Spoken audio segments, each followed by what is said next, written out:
Les dernières 3 semaines, on est en train de terminer notre série aujourd'hui. On a fait une série de 4 prêches, aujourd'hui la 4e. Le premier, c'était une prêche sur la liberté, ou tous sont sur la liberté. Et la première, c'était l'importance de la transformation de Jésus-Christ à l'intérieur de nous. Parce que toutes les religions du monde, ils aiment bien de proposer la transformation. Si tu fais cela, si tu ne fais pas cela, si tu médites sur ça, si tu enlèves toute pensée de ta tête, etc. Toujours ce que tu peux faire et pas faire, ils proposent la transformation de l'extérieur à l'intérieur. Mais c'est seulement Jésus qui a une réponse, une solution pour la transformation de l'intérieur à l'extérieur. C'est son esprit qui vient habiter en nous. Et on a découvert dans la première semaine que c'est la seigneurie de Jésus dans notre vie. Quand on accepte et on s'unit à la seigneurie de Jésus et on rejette toute la rébellion de nos cœurs et on décide de s'unir et de vraiment soumettre à Jésus, que ça déclenche la liberté, le processus de cette transformation de nos cœurs. Il y a 2 semaines, il y avait Théa qui a prêché l'importance des armes, de la prière et le jeûne, et comment mettre comme un style de vie la prière et le jeûne pour combattre contre l'ennemi de l'intérieur et l'ennemi de l'extérieur, pour que nos vies soient sanctifiées de plus en plus. La semaine dernière, j'ai parlé des outils de guérison intérieure et restauration et aussi la délivrance, comment Dieu traite notre être, âme, esprit et corps. Et si vous avez suivi l'enseignement, et vous êtes peut-être toujours en train de réfléchir comment ça fonctionne. Donc, j'aimerais bien vous encourager de réécouter ces 3 messages, les dernières 3 semaines, sur notre chaîne YouTube. Ils sont toujours là. Donc, ça nous amène à aujourd'hui. Et on continue et termine notre série sur la liberté.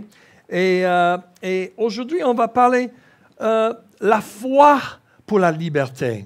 Le sujet, c'est la foi pour la liberté. Et c'est important parce que si on veut la liberté, c'est une chose. Mais si on a la foi pour la voie, c'est autre chose. Donc aujourd'hui, moi, je vais couvrir une petite fondation biblique, un métanarratif, l'histoire grande de Dieu dans la Bible, ce qu'on voit dans l'historique. Un Dieu rédemptif. C'est un Dieu qui, en fait, veut tout racheter pour lui. Et on va regarder cette caractéristique de Dieu pour vous donner un boost que tu peux avoir foi que s'il a fait comme ça dans le passé, il va le faire encore pour toi aujourd'hui.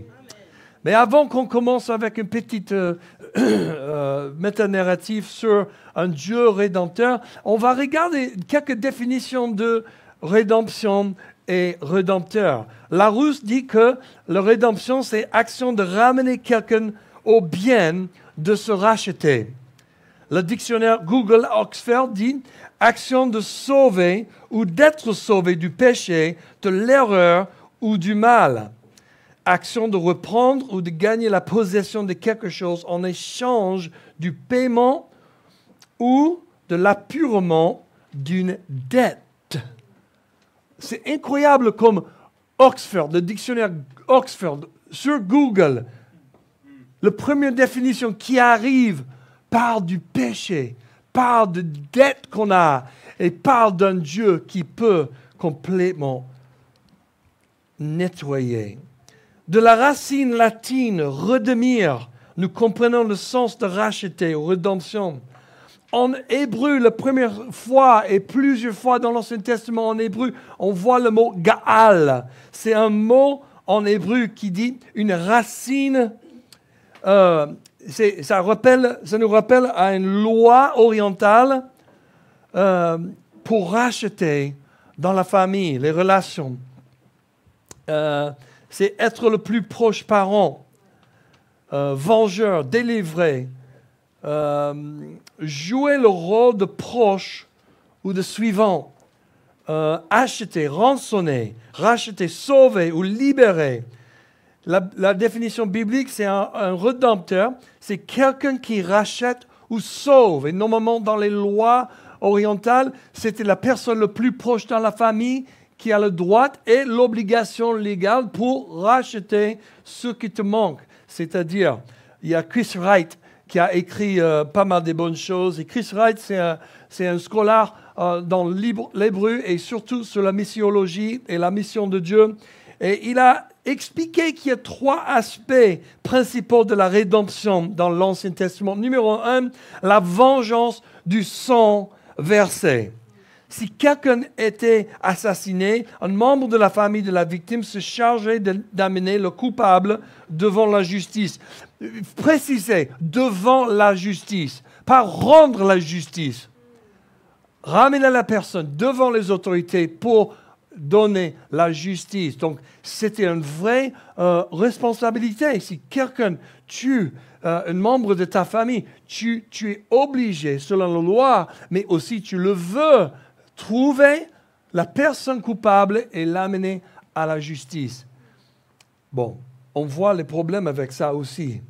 Parce que dès que tu es chargé émotionnellement avec le meurtre d'un membre de la famille, tu commences à rendre la séparation entre rendre la justice à la justice ou donner aux autorités pour la justice et tu rends la justice toi-même.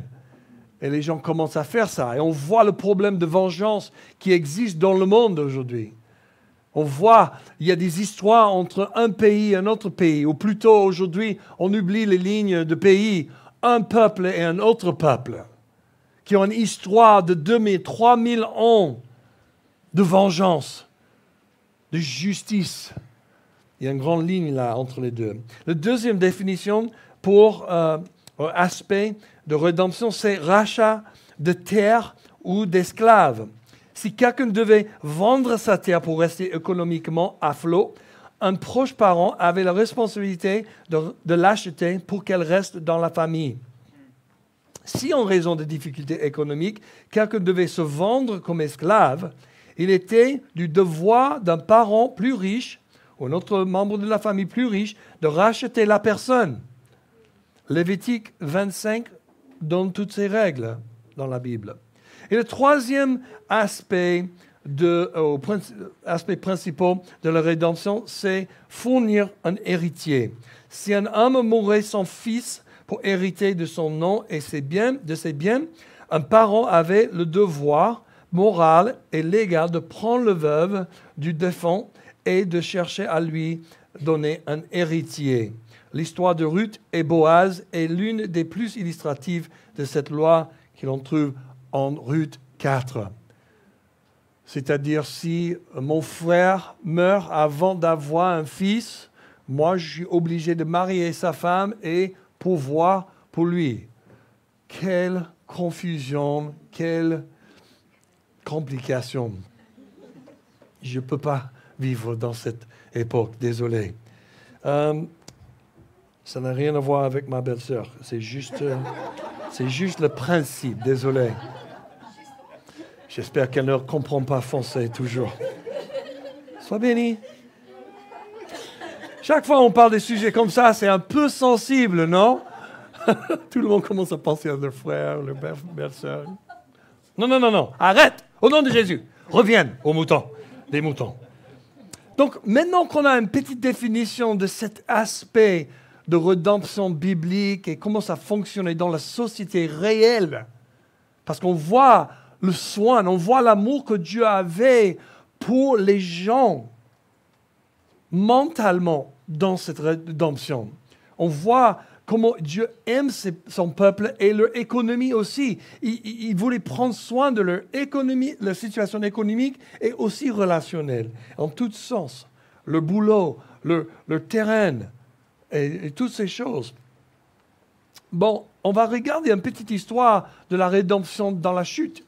Quand Adam et Ève sont tombés, ils ont péché contre Dieu. Nous sommes bénis lorsque nous lisons la Bible depuis le début, quand nous voyons le thème de la rédemption dès le début jusqu'à la fin en Apocalypse. Nous commençons par Adam et Ève qui cèdent à la tentation et pêchent contre Dieu.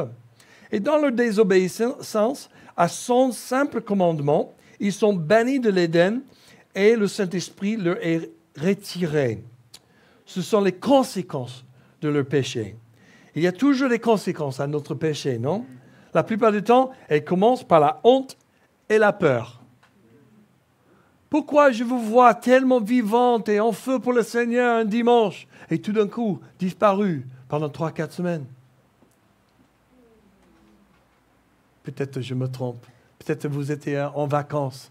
Peut-être vous avez des choses à penser. Mais souvent, les gens ne reviennent pas à l'église parce qu'ils se sentent coupables, honteux.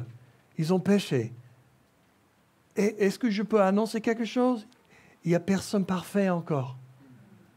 Quand on pêche, quand on fait quelque chose contre la volonté de Dieu, on ne se fuit pas de la présence de Dieu. Au lieu de ça, on court vers la présence de Dieu. Il est le seul qui peut nous pardonner, qui peut nous laver, qui peut nous embrasser et nous redémarrer dans son amour et sa grâce.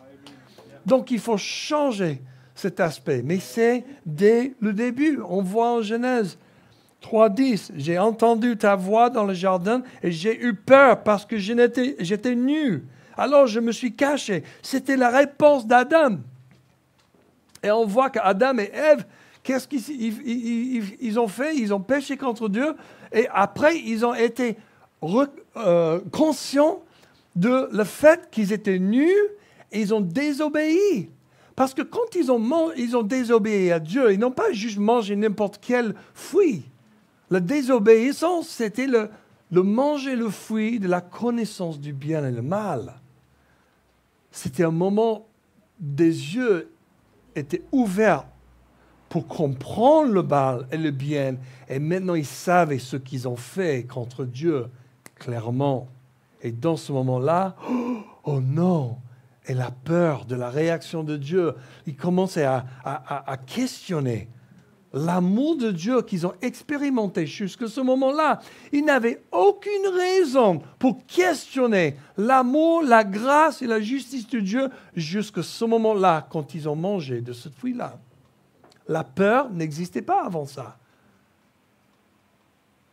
T'imagines? La honte n'existait pas. Ils ne connaissaient pas toutes ces choses. Et dès qu'on mange le fruit de désobéissance, on découvre l'autre côté qui vient avec. Est-ce que c'est une bénédiction de connaître beaucoup de choses? Peut-être pas.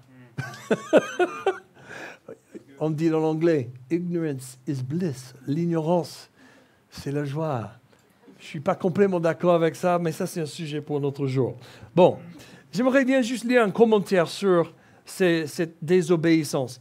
Ils avaient voulu la connaissance plutôt que la confiance. Et maintenant, ils l'ont. Ils en savent maintenant plus qu'ils n'auraient voulu en savoir. Et il n'y a pas d'endroit où fuir. Il continue. Le discours du couple inculpé est révélateur, car il n'y a que de je. C'est là que réside l'offense première. J'ai entendu. J'ai eu peur, j'étais nu, je me suis caché, j'ai mangé. Leur propre discours les met en accusation. Ils montrent clairement qu'ils ont renoncé à se préoccuper du jardinier, Dieu, de sa vocation, de sa permission, de son interdiction. Désormais, c'est le moi qui les préoccupe. La peur et la dissimulation n'ont pas plus aidé que le fait de manger. Waouh! Est-ce que vous avez capté ce qu'il a dit là? Le miracle de cette histoire n'est pas qu'ils ont été punis, c'est qu'ils sont toujours vivants. Parce que j'imagine que si j'étais Dieu, heureusement je ne suis pas, je serais tellement en colère qu'ils ont désobéi. C'est tellement simple, je dis OK, et face ça, on recommence. Mais je pense dans la tête de Dieu, peut-être dans la connaissance de Dieu, il dit, ça va se répéter. Ça va se répéter. Alors, il faut un autre plan. Le plan, ce n'est pas de les tuer, mais de les racheter en donnant les vêtements pour couvrir la honte et restaurer leur relation avec moi.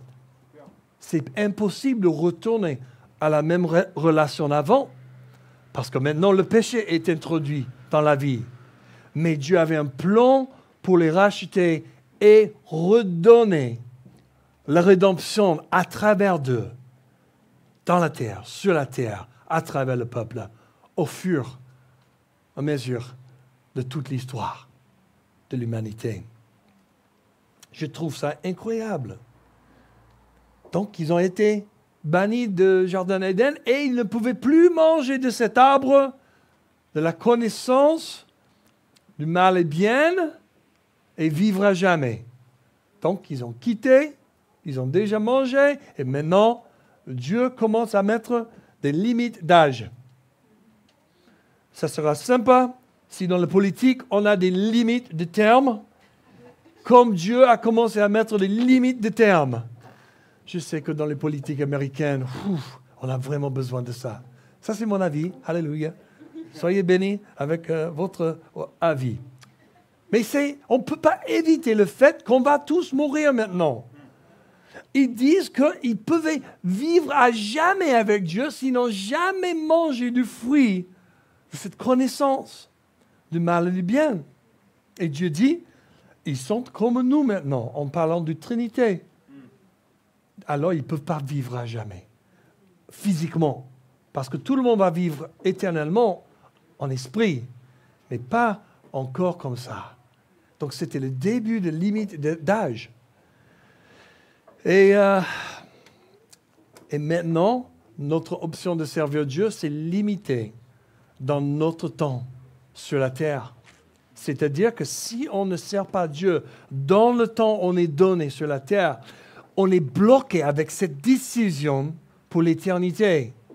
Si on ne dit pas oui à Jésus et commence à suivre Jésus avant qu'on meure, notre décision est solidifiée. C'est clair dans la Bible. C'est pour ça qu'on annonce l'Évangile rapidement, avec enthousiasme. Ce n'est pas juste les bénéfices du royaume, mais il y a une autre chose, un motivateur, quelque chose qui me motive. C'est que je ne veux pas voir quelqu'un à l'enfer pour l'éternité. Pas quand j'ai la solution dans la poche. J'ai le cure pour la maladie. Ici en moi, nous avons cette cure. Pourquoi on ne peut pas donner ça au maximum de personnes possible, au plus vite que possible? On ne sait pas si un autocar va passer. Paf, c'est fini pour cette personne aujourd'hui. Et on avait l'opportunité. Je vous encourage. Bon. Après cette chute, on voit pas mal d'exemples dans l'Ancien Testament où Dieu a racheté. On voit le premier exemple que Dieu rachète l'idée de rédemption en Genèse 48, quand Jacob, vers la fin de sa vie, il dit en bénissant Joseph, son fils, « L'ange qui m'a délivré, ou le mot racheté, de tout mal, bénisse ces garçons, que mon nom et celui de mes pères Abraham et Isaac subsistent à travers eux et qui se multiplient abondamment à l'intérieur du pays. » C'est-à-dire que Dieu a sauvé la vie de Jacob. Il a envoyé l'ange. Et lui, il est en train de dire que j'étais racheté. J'étais sauvé par Dieu. Et Chris Wright, il a reformulé cette phrase en appuyant sur le contexte biblique. L'ange qui s'est levé pour moi et m'a défendu contre tous mes ennemis et dans les circonstances difficiles. Est-ce que vous savez que c'est ça que Dieu fait pour nous? Il est notre défense. Il est notre sauveur, délivreur. Paul dit en 2 Timothée 4, 16, 17 que lorsque personne d'autre ne se tenait à ses côtés, le Seigneur qui m'a assisté et qui m'a fortifié pour la tâche de prêcher l'Évangile. On voit la connexion dans l'Ancien Testament et un Dieu qui continue à faire les mêmes choses dans le Nouveau Testament. On voit en Exode 6, quand Dieu dit « Je suis l'Éternel, je vous libérerai des travaux dont vous chargent les Égyptiens. Je vous délivrerai de leur esclavage et je vous rachèterai avec puissance et par de grands actes de jugement. Dieu prophétise. Il dit ce qu'il va faire, il allait faire. Et quand ils étaient en esclavage pendant 400 ans, parfois c'est difficile d'y croire. C'est génération après génération de cet esprit de pauvreté. C'était comme ça toujours. Alors on ne peut pas imaginer un autre avenir.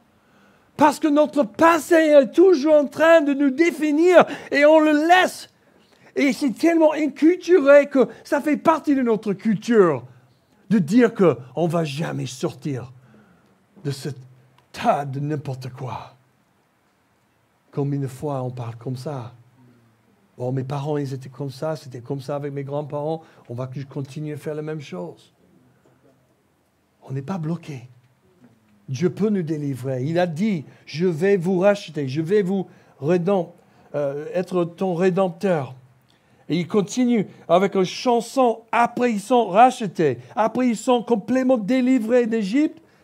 On voit après le miracle en Exode 15, 13, dans ta bonté tu as conduit, tu as racheté ce peuple. Par ta puissance, tu les diriges vers ta sainte demeure. Dieu les a achetés avec un but. Dieu nous rachète pour un but. Tu n'es pas destiné à rien. Dieu a un plan pour ta vie. Comme il avait un plan pour leur vie, il les a rachetés avec un but. À l'intérieur de moi, dans la fabrique de mon ADN, il y a quelque chose qui crie. Je suis destiné pour les grandes choses en Dieu. Je ne suis pas là pour être nul, mais pour être important. Et on voit à l'évidence que la première chose que Dieu nous rachète, pour quelle chose? Pour demeurer en lui. Et Jésus répète ça en Jean 15, 4. Demeure en moi et je demeure en toi. Oh, quelle joie! Un Dieu qui nous rachète pour demeurer avec lui, pour vivre avec lui, pour respirer son esprit et ses voix, et agir et réfléchir et penser comme il a prévu pour marcher dans ses voies tous les jours de nos vies. Dieu délivre le peuple de l'Égypte lorsqu'il la quitte, mais les Égyptiens changent d'avis et essaient de le poursuivre avec le char. Et qu'est-ce qui arrive? Moïse et tout le peuple, plus qu'1 million de personnes, certains pensent que peut-être 2 millions de personnes, mais beaucoup de monde, on va dire. Si tu amènes tout le peuple qui vit à l'intérieur de Marseille, et on va tous approcher la mer, ça va être une foule. Hein? Et tout d'un coup, tous les chars d'Égypte viennent pour les tuer. Et qu'est-ce qui se passe? Les gens, oh là là, Moïse, regarde ce que tu as fait. Tu nous as amenés ici à l'extérieur de l'Égypte pour être extinctés, pour que les Égyptiens, les pharaons, fassent un grand holocauste avec nous et nous tuer ici tous. Il a dit, oh Dieu, j'ai besoin d'un peu d'aide là. Il y a un peu d'incrédulité qui monte dans le camp. Et qu'est-ce que Dieu fait? Boum, il fait un miracle. Moïse met son staff, son... Tonton? Bâton, merci. J'ai entendu tonton. Je connais son tonton Jethro, mais je ne pense pas qu'il était là dans cette histoire, mais peut-être. Il a jeté son tonton dans le... Non. Il a mis son bâton sur la mer Rouge. Et qu'est-ce qui se passe? Ça a divisé et tout le peuple sont échappés. Et en plus, Jésus a fait noyer toute l'armée d'Égypte. Incroyable. Qu'est-ce que ça représente? Quand tu regardes l'histoire globale, le narratif de ce que Dieu est en train de faire, toute l'histoire, il est un Dieu rédempteur. Il est toujours en train de nous sauver pour ses buts. Et qu'est-ce qui se passe? Ils sont sauvés des Égyptiens. C'est comme on donne nos vies à Jésus. On ne fait plus partie de cette famille maintenant. On est sorti des ténèbres et on est maintenant dans le royaume de lumière. Mais il faut passer par la mer Rouge. Pourquoi? Parce que la mer Rouge représente notre baptême dans l'eau. Parce qu'on quitte, mais on a tous nos péchés, tout n'importe quoi, nos expériences mauvaises, pour la plupart. en nous. Et quand on passe par la mer Rouge et on fait noyer tous les Égyptiens, c'est comme on est en train de quitter et de reculer et de laisser tous nos péchés et notre ancienneté passer au derrière de nous et couper la ligne avec notre passé. On a baptisé pas mal de gens la semaine dernière, toute la famille Philippine, Rani et Sarah. Et c'était un super bon moment. Et on s'est rappelé de la circoncision surnaturelle que Dieu fait dans le baptême qui se trouve en Colossiens 2, quand il parle, qui coupe l'antiquité, l'ancien homme de nous, notre ancienneté. Et il dit, tu es une nouvelle créature maintenant. Il faut séparer cet ancien homme de toi. Tu n'es plus cette personne. Donc, il y a quelque chose que Dieu fait, une opération. On est sauvé des Égyptiens, d'abord. Et maintenant, on est sauvé d'Égypte en nous. Et maintenant, il passe dans le désert pendant 40 ans. Et il les sauve encore et encore. Il les sauve encore et encore. Toujours un problème. Et Dieu arrive sur la scène. Soit une armée qui veut les attaquer, soit un manque d'eau, soit un manque de... Ils ne voulaient pas manger ça. OK, on va manger ça. Dieu est toujours en train de les sauver et de les protéger et pourvoir pour eux. Et on voit dans cette histoire que Dieu est rédempteur. Mais en Josué 5, 6, il dit, en effet, les Israélites avaient marché 40 ans dans le désert, jusqu'à la destruction de toute la nation des hommes de guerre qui étaient sortis d'Égypte et qui n'avaient pas écouté l'Éternel. L'Éternel leur avait juré de ne pas leur faire voir le pays qu'il avait juré à leurs ancêtres de nous donner, pays où coule le lait et le miel. Tu vois, il y a un problème. Ils ont été sauvés. Ils ont été baptisés. Mais il y a toujours ces choses qui ont besoin d'être guéries. Les anciennes blessures qui leur empêchent de penser comme Dieu pense, de marcher dans ses voies en permanence, en obéissance. Et ces choses-là leur ont empêché de rentrer dans leur terre promise. Et c'est la même chose pour nous aujourd'hui. On est empêché de rentrer dans la totalité de la terre promise que Dieu a pour nous quand on reste dans la désobéissance à Dieu. Pourquoi on désobéit à Dieu? Parce qu'on a toujours des choses qui ont besoin d'être délivrées de nous, guéries de nous et restaurées en nous. Oh, bien sûr, il y a des domaines dans ma vie, je suis 100% Jésus, tout le temps, j'obéis tout ce qu'il me dit. Il n'y a pas de souci là. Mais il y a deux domaines là, c'est la bataille. J'ai raison ou pas? Donc, j'expérimente les bénéfices du miel et du lait, de terre promise dans certains domaines de ma vie et dans les autres, c'est la souffrance. C'est la bataille. Chaque jour, il faut que je me bats pour rester dans la victoire et appliquer la victoire de Jésus-Christ dans ma vie. Parce que je veux rentrer dans ma terre promise. En tant que métaphore pour nous aujourd'hui, qui nous sommes nés de nouveau par Jésus, cette terre promise n'est pas un lieu géographique, mais un lieu créé par Jésus dans l'esprit. Et lorsque nous demeurons en lui, nous expérimentons tous les avantages de l'abondance du royaume de Dieu. Et on sait, selon Romains 14, 17, ce qui c'est le royaume de Dieu. La justice, la paix et la joie dans le Saint-Esprit. Où tu ne trouves pas la joie, peut-être tu ne trouves pas le royaume de Dieu. Il y a un ancien écrivain, Francis Frangipane, qui a écrit un super bon livre sur la mentalité, les mensonges et toutes ces choses. Et lui, il a cité une phrase dans son livre magnifique. Il a dit, « Tout domaine de ma vie qui ne jaillissent pas avec la joie sont contrôlés par un mensonge. » Réfléchissez sur ça un peu. Chaque domaine de ma vie qui ne jaillissent pas avec la joie du Dieu sont contrôlés par un mensonge de l'ennemi. Quel mensonge a besoin de sortir de ta vie? Quelles sont les zones où il n'y a pas de joie de Dieu? Moi, je suis avec vous, hein? Quel mensonge, Seigneur! Où il y a un manque de joie dans ma vie, Seigneur? Là, c'est la source de l'activité de l'ennemi. Il a implanté un mensonge de quelque part. Et moi, je suis en train de le croire. Et là, dès que je remplace ça avec la vérité de Dieu, je vais commencer à expérimenter la joie du Saint-Esprit, la justice et la paix. Quelle que soit notre carrière, notre famille, nos erreurs ou nos faiblesses, si nous demeurons en Jésus, si nous lui obéissons et si nous l'apprécions, nous connaîtrons la paix qui surpasse et dépasse toute intelligence. Philippiens 4, 7.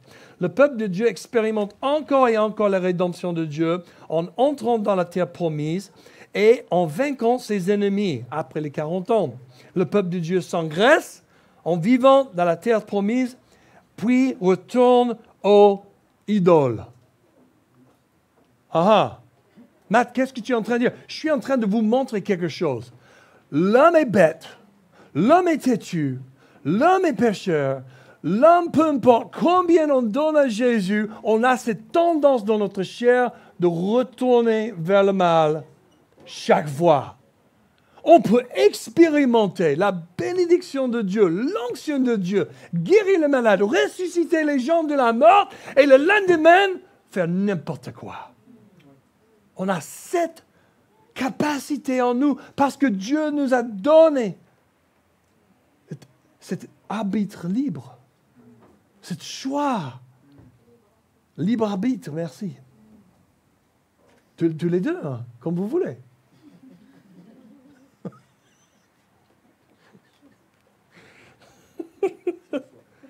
Et tu sais, en Deutéronome 31, 20, il y avait une prophétie. En effet, je vais conduire ce peuple vers le territoire que j'ai juré à ses ancêtres de lui donner, un pays où coule le lait et le miel. Il mangera à satiété, s'engraissera, puis il se tournera vers d'autres dieux et les servira. Il me méprisera et violera mon alliance. La conséquence de se tourner vers les idoles était de permettre à leurs ennemis de les capturer à nouveau, permettant ainsi à la discipline du Seigneur de réveiller son peuple. Qu'est-ce qui se passe? Qu'est-ce qui se passe? Il est en train de dire exactement ce qui va se passer. Et c'est exactement ce qui se passe. Et on voit, depuis leur rentrée dans la terre promise, un schéma qui se répète tout le temps. Aimez Dieu. Faites les expériences de la bonté et de la paix de Dieu. Alléluia. Prospérez. Devenir passereux et commencer à adorer les idoles. Punition sous la forme d'autres nations qui vainquent et dominent nos vies. Réveil, repentir, appel à la miséricorde et au salut.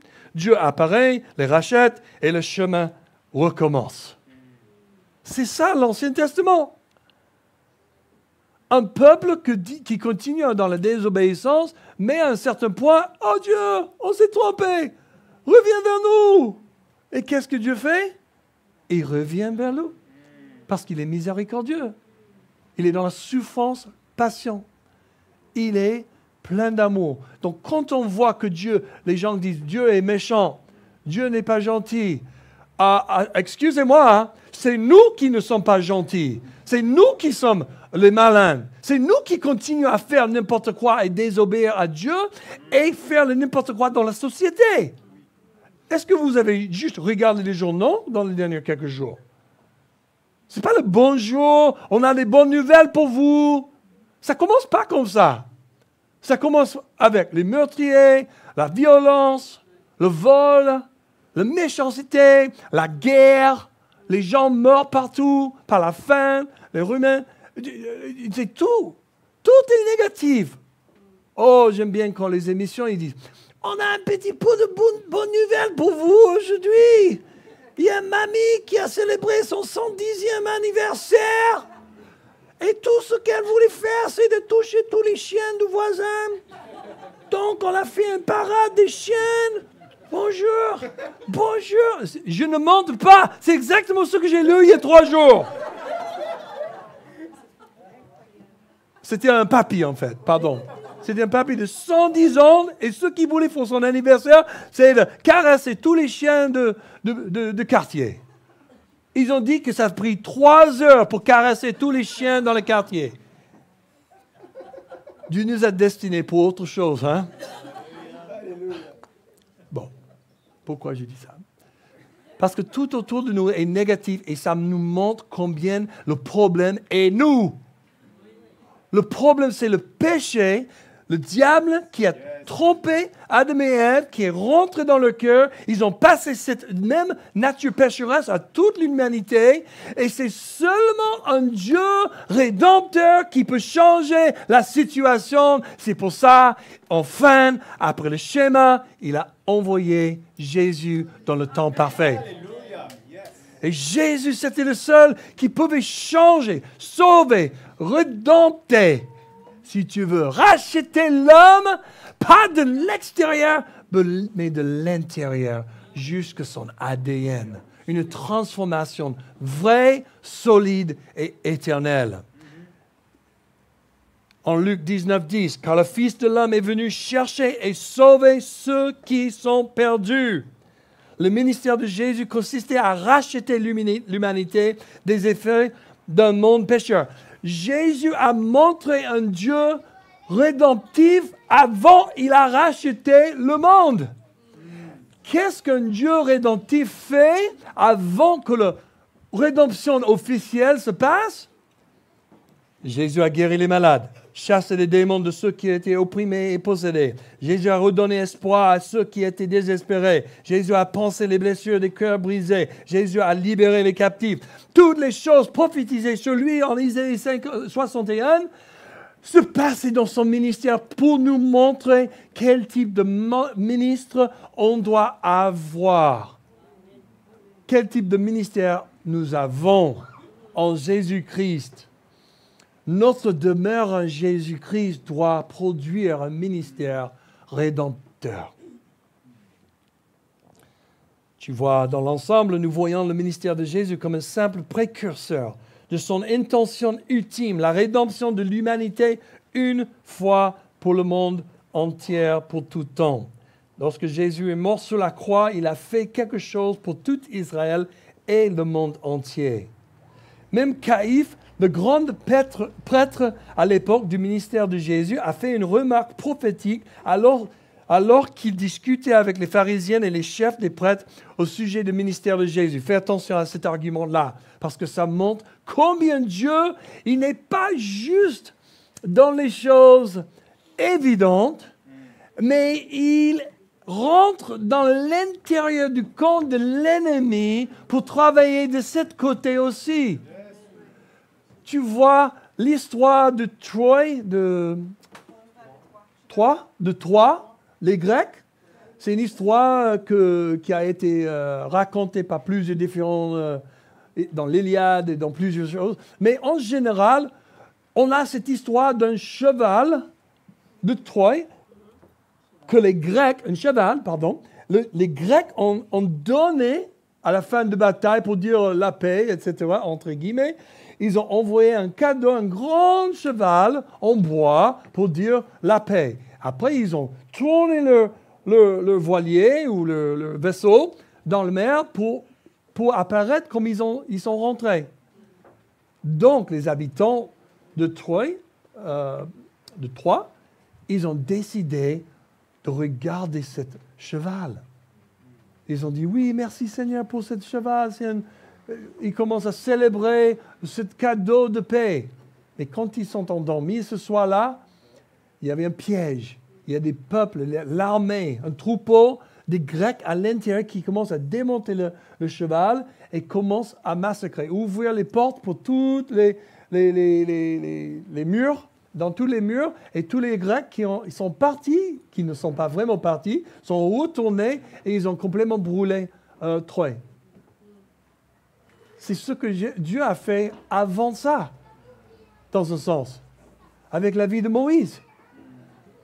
Il devrait être tué Mais Dieu lui a envoyé dans le palais de Pharaon pour être élevé dans la maison de l'ennemi pour en fin de compte délivrer tout le peuple.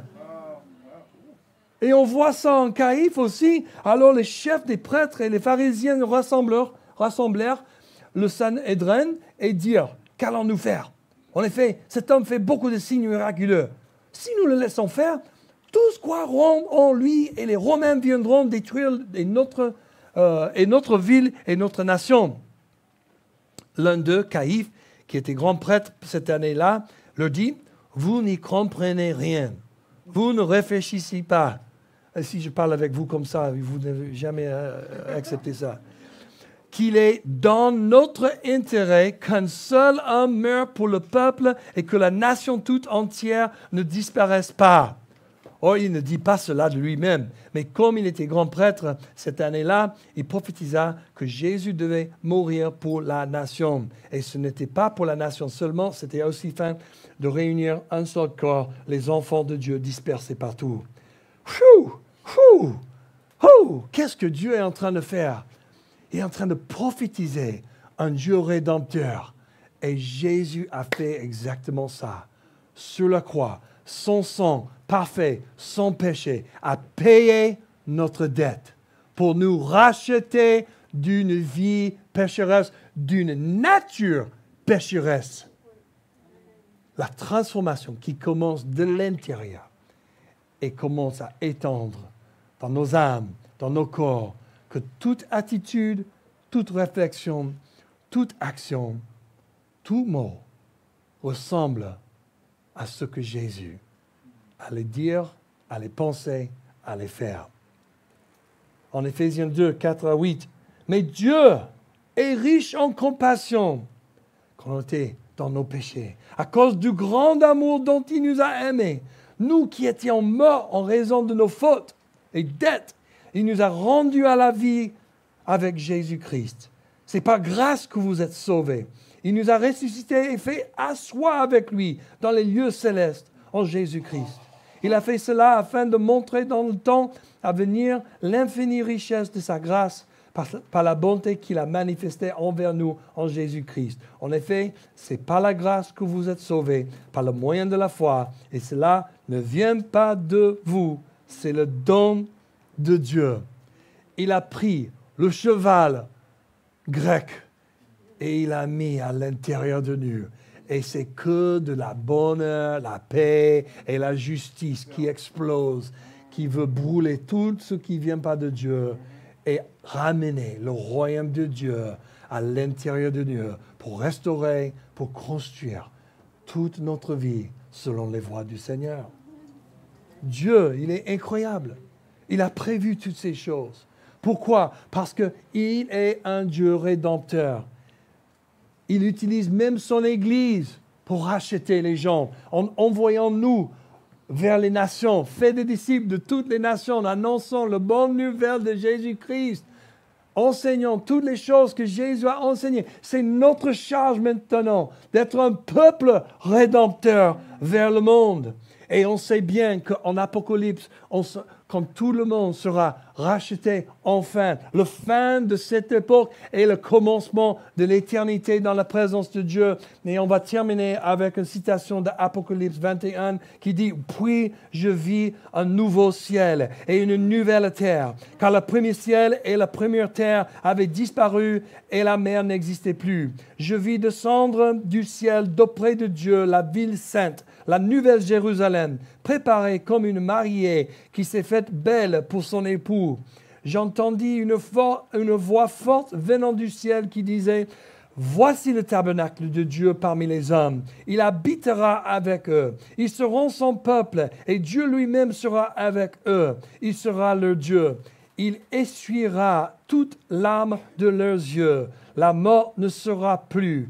Et il n'y aura plus ni deuil, ni cri, ni douleur, car ce qui existait avant a disparu. Celui qui était assis sur le trône dit, « Voici que je fais toutes choses nouvelles. » Notre Dieu est rédempteur. Tout ce qu'il a commencé, il va terminer avec fidélité. Il est rédempteur.